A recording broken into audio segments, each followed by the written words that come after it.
Planted the seed of an apple one day.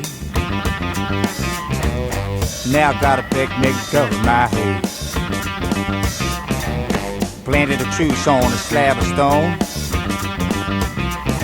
Well, the world's still there, but the outside's gone. Ain't that a way to make the wheel go, boy? Ain't that a way to make the wheel? Fed the whole tribe with fish and bread. I called him a commie and left him for dead. Hello YouTube, I'm the Spaceman. Tonight I'm happy to say that I am sitting here enjoying a pipe full of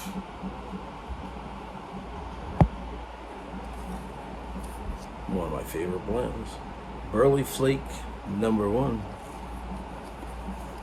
While I'm smoking this wonderful Burley, I am also enjoying a cup of cappuccino. You saw me pouring it at the beginning of the video, and some good stuff. It's chock full of nuts, the original one.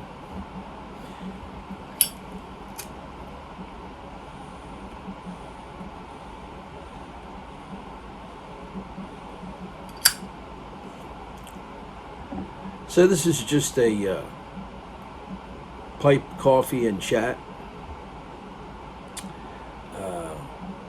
and a box opening. I got a package to open, and I also have a new lighter right here.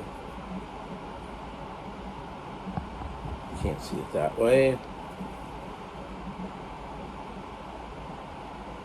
Steampunk.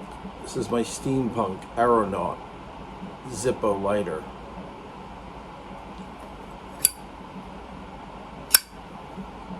Of course, you know, this was, when I purchased this, it was just a regular insert, so I put the pipe insert in. So the pipe insert's a little used.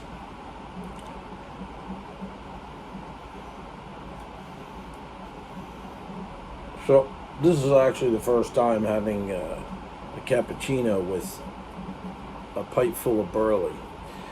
The first time I had it with a pipe at all was the last couple of nights. I had it in my Peterson Sherlock Holmes pipe. It's pretty good. It's pretty good with Latakia, and it also is good with Burley.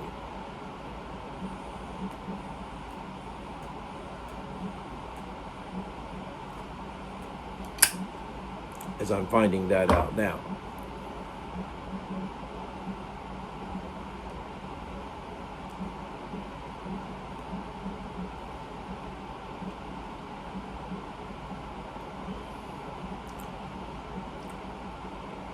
So this is just a little chat session and a package opening, and boy, that is really good. Man, I usually like Coffee Mate in my coffee. Originally, when I first started drinking coffee, I drank it black.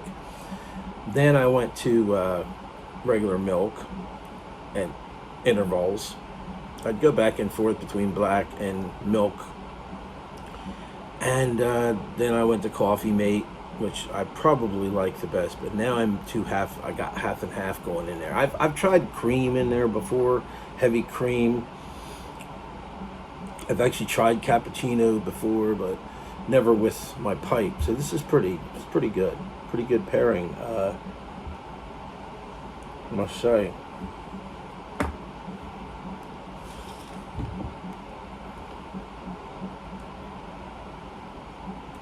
Let's get this package opened. It's just a parcel from Pipes and Cigars.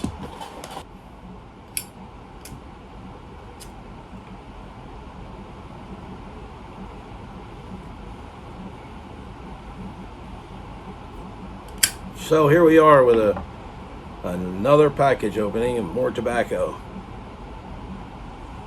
Does the spaceman need more tobacco? Leave your comments in the comment section.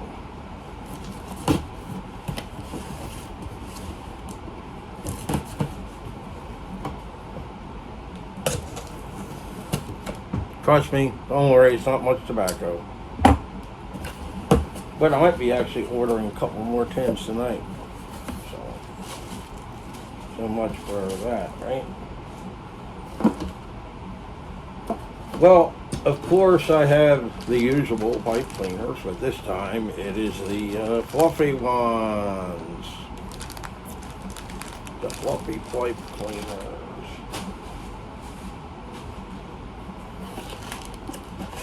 5 packages of fluffy pipe cleaners.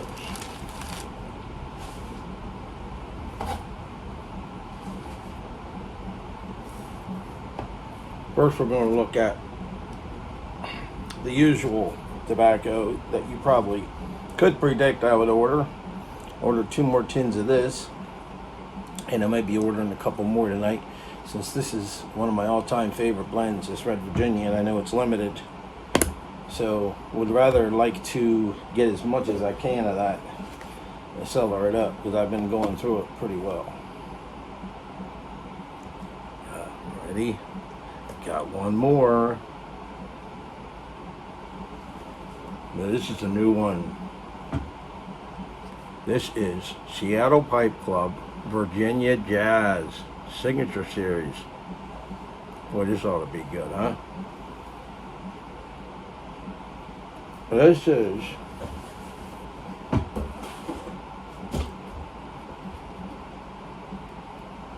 Virginia Perique Crumble Cake, 10-year-old Virginias and Acadian Perique. I've heard of Acadian Perique, but I don't even know what the hell it is. Well, let's read the back of the tin, right? Virginia meets jazz. The 1920s jazz age changed America. The new music moved people. New Orleans, the Great Gatsby, Prohibition, radio, and a national urge to cut loose. Music and cultures mashed together. Our Virginia Perique starts with 10-year-old mature red Virginians blended with a good amount of Cajun tobacco, Acadian Perique. Add some tasty stoved Virginia, pressed and crumble cake cut. Virginia Jazz is an exceptional smoke and music to vapor lovers. As Louisiana locals say, pass a good time. Share. What? Chair. CHER. Pass a good time. Chair. Don't know. What's that? Never heard of that. Chair. What is that? I don't know. I heard of Cheers. I heard of Cher. I'm sure she's not that popular in Louisiana. Maybe she was back in the 70s. I don't know. But it's just some lingo they use there. Southern lingo. I have no idea what, though. What it means. To Google that one, right? Google it. Google it. Anyway, I remember when Google got really popular. You know, every time I had a question about something, my neighbor would always, I would be talking to my neighbor. He knew a lot about landscaping and gardening, and I was doing my landscaping and gardening. So I would ask him a question. He would say, "Did you Google it?" I'd say, "Yeah, well, Scott, I forgot to. Let me Google it." Now that all depends on, you don't have to Google. You can Bing something. You can start page something. It depends on what search engine you use. Mozilla, Firefox, whoever you use. But it really all depends on the website you're going to. There's some websites out there that are,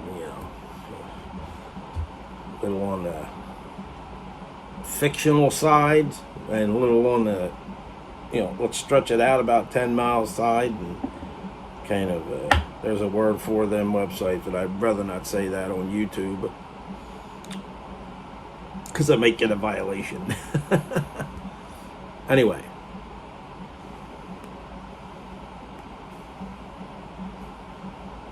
What are we talking about here? Let's talk about stereotypes. There's one thing that I have a peeve about in the world, and that's stereotypes. Somebody hears you say something, and somebody thinks that that's whatever you said sums up your personality, which I don't agree with. I'm not saying, I hate the person. I'm mad at the person. I hate the person that says it, but it's just uncouth. It's just not cool. So, to give you an example would be like, let's use the analogy of rock music or music in general. I like a lot of styles of music. I like heavy metal, hard rock, progressive hard rock, early 70s glitter, early 70s art rock, you name it, jazz. I listen to old jazz, new jazz, 70s fusion jazz. I can listen to just about anything, but then I have my favorites, right? So, people have heard me listening to Motorhead at times, and then they would hear me listening to the Yes album, or they would hear me listening to jazz or Steely Dan, and they would say to me, "Are you serious? How can you listen to Steely Dan and you like Motorhead?" Yeah. Try to figure that one out, right? I have a broad spectrum of musical tastes, very broad. And when it comes to tobacco, I leave no stone unturned. I mean, I'm a big fan of aromatics. I love a good aromatic, cherry, chocolate, vanilla, whatever, right? There's all kinds of flavors out there. And, so there's apricots and cream. There's everything you want to think of, just about. But then I get into my Englishes, and I get into my Balkans, and I get into my straight Burleys and my red Virginias. And when I do that, I like to pair something with it. Like this, I'm pairing a cappuccino with this Burley pipe, and I'll pair a cappuccino with some English blend with Latakia in it, because it really goes good with Latakia. But let not my personality be, summed up in just a few sentences like that, because I'm a very versatile human being. Now, maybe some of you out there, I can understand. You have people who are strictly aromatic smokers, and you have people over here who are strictly English smokers, and then you have yet people over here that are Lakeland. They like the Lakeland style tobacco, which I have nothing against that. It just, when I've smoked Lakeland blends, most of them, like Bob's, I'm not going to say it again, I've said it a million times, makes me want to Ralph my guts. So, but that's me. To you, it might be like a Reese's peanut butter cup. Somebody else, it might be like a bird turd or something, they might not like it at all. So, excuse my expression there. But my references have a lot to be desired there. So this new lighter is a brushed chrome lighter. It's really nice. I've had it. It's not really new. Got it like a year, pretty close to a year ago.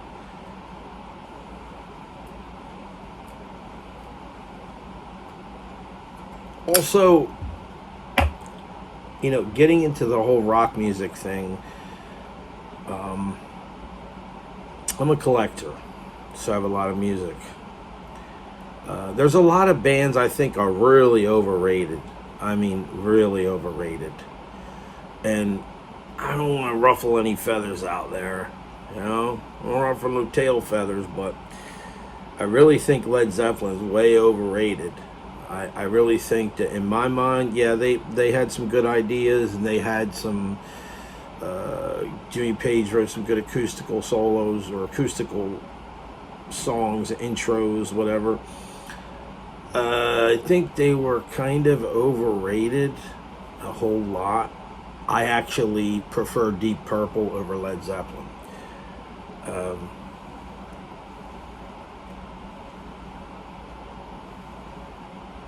And I actually got to tell the bass player from Deep Purple that, Roger Glover. I actually met him and hung out with him at the bar after a show in Atlantic City in 2004. Him and Ian Pace and Colin Hart, and we were all at the bar. I had a beer with him, and he was standing there just talking to the guy, man. Just a really cool guy to talk to. And I told him, I said, we always thought growing up, Led Zeppelin, Deep Purple were always better than Led Zeppelin. And he looked at me and he says, well, Led Zeppelin had better ideas. Maybe that's so.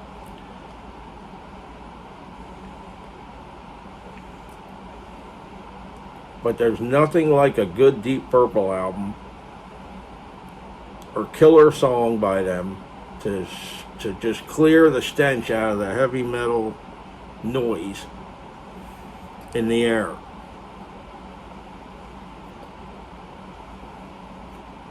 And I said that during the 80s when they had the reunion tour.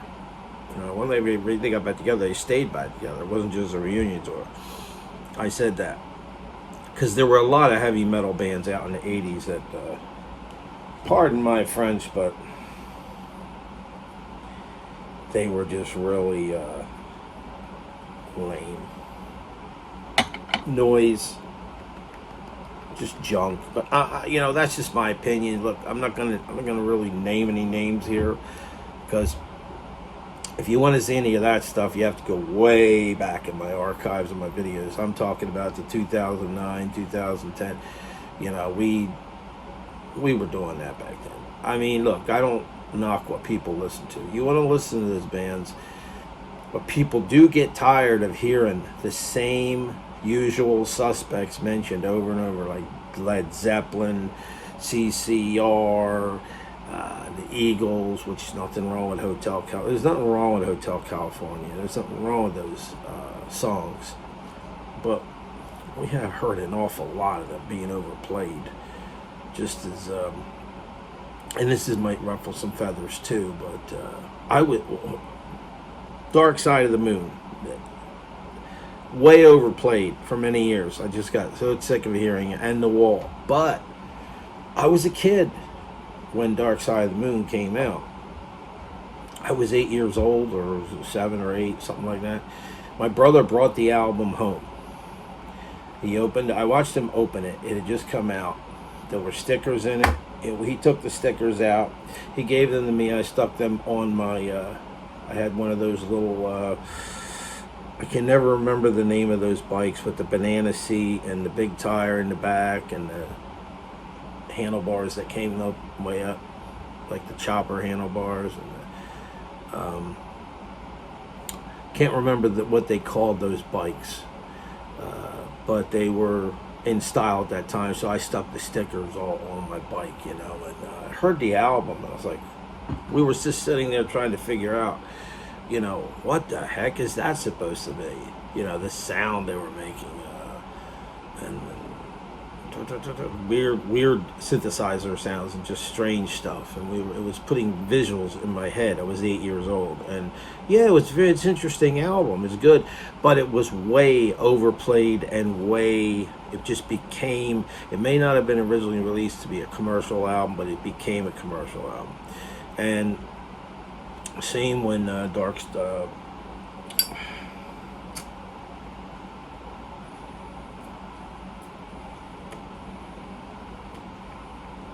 Same thing when The Wall came out. I was in 10th grade when it came out. I remember seeing a poem written on the desk at school about we don't need no education, we don't need no thought control, all that stuff. And I remember asking somebody, what is this poem? And they told me it was the new Pink Floyd album, just came out. And around that time, also, the new Rush album, Permanent Waves. That was a great album. But the Pink Floyd album, I went right out and bought it in the store when it came out. 1979. I played it to death. I wore the copy out. Through the years, it was worn out as well on the radio. When CDs came out, I bought the CD. Then I went turn around and bought the remasters. I had the remasters of all that stuff, by the way. It's not like I hate it, but I just think that people put too much focus on the same bands, and they don't bother to go dig up and look up other bands that were great at that time, that were out. UFO, the group UFO, Wishbone Ash, Camel, Nectar, Man, Emerson, Lake and Palmer, which actually they were popular. Emerson, Lake and Palmer, they were pretty popular at one point. They were selling out arenas. They headlined California and all that, you know. So overrated, yeah. Some of these bands are definitely overrated.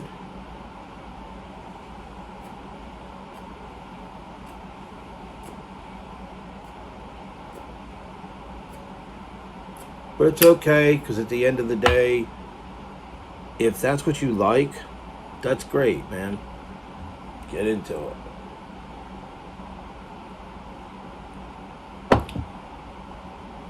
I found myself never liking Steely Dan back then. Until probably the last 15 years, I finally acquired a taste for Steely Dan. I'm going to get on here and do a video, I said this before, my all-time favorite albums, but I want those CDs in my hand when I do the video. I want to show the cover and I want to talk about the album. So that's coming, but it's going to be a little while before I do that.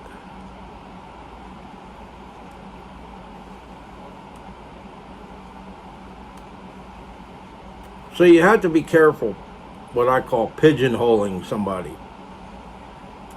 Even say an artist, a music artist, pigeonholing them into a certain category.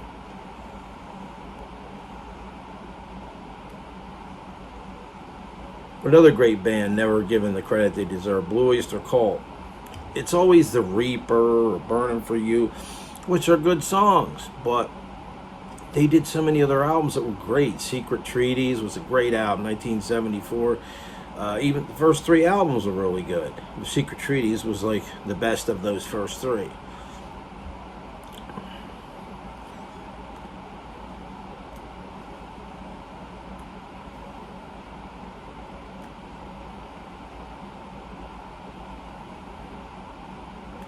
And the radio's always had a tight playlist. You know, never touched on any of the other good songs that the band had.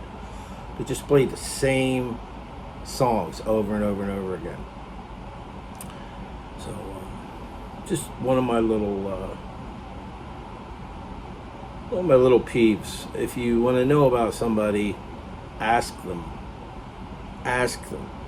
Say, hey, are you into music? What other kind of music do you like? You know, because I like a wide variety of music.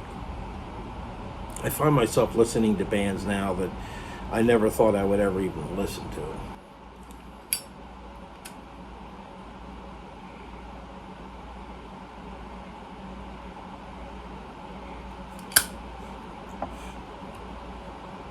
To expound a little bit more on what I'm talking about here, what I mean by having such a wide and diversified taste of music and tobacco,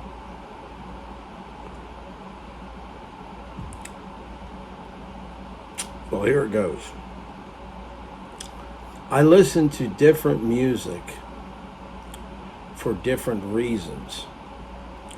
Meaning I listen to certain bands, heavy metal, whatever, when I'm in a specific mood, or when I want to, rock out, or when I want to get energetic or primal, or feel some angst or whatever coming out, or and I want to be more relaxed and in tune, I'll listen to something different, like jazz or progressive rock.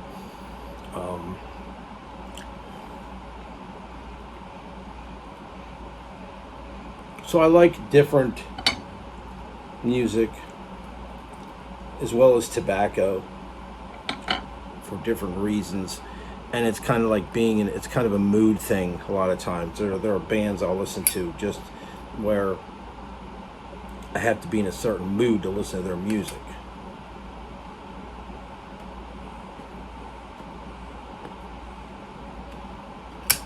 I've even listened to Duran Duran at one time. Yes, I was a Duran Duran fan at one time in the 80s. But at the same time, I was listening to other bands like Deep Purple and Yes, and Blue Oyster Cult, and so that should give you an idea of the variety I like. To me, variety is the spice of life. And I'm that way when it comes to my taste in women too. Not personality-wise. I like specific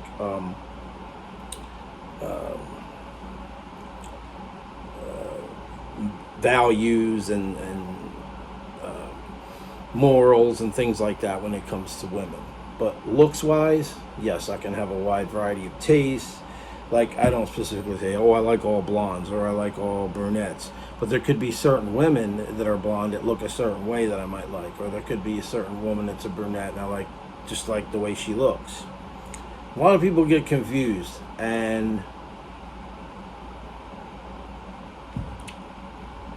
there was a place I used to work, and this guy complained to me. He goes, man, I just can't pin you down. I just cannot pin you down to nothing, man. I can't figure you out. He couldn't figure me out. I can't figure myself out a lot of times. Okay?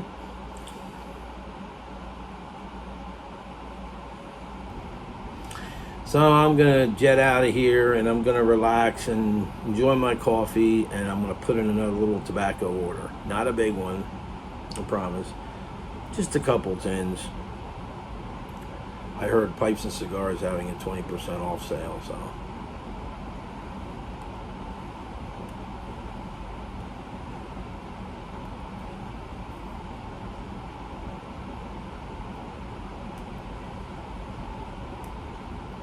So with all that in the can and recorded down on video and preserved, I will catch you in the next one. Keep on searching for happiness or whatever it is you do the best.